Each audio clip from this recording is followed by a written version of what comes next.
Nagsimula sa hindi kita kilala hanggang sa nauwi sa mahal kita. Parang kailan lang pa-scroll-scroll ka pa sa social media, lalo na pag boring ka. Yung tipong tamang like at shared post lang pinagkakalibangan mo.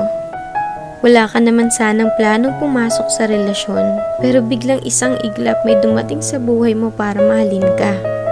At sa hindi inaasahan, nahuhulog ka na rin sa kanya. Hanggang isang araw, yung akala mo magiging mag-isa, pero hindi pala, kasi may taong tatanggap sa'yo ng buo.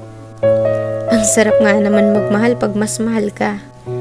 Ang sarap makontento pag mas kontento sa'yo. Hahanap ka pa ba ng iba kung sobra-sobra na siya?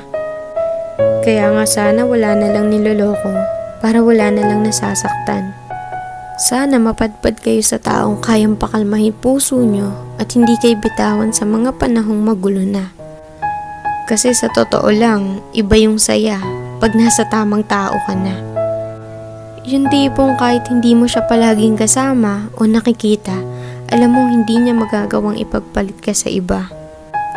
Kasi una pa lang, ikaw lang talaga nag-iisa sa buhay niya.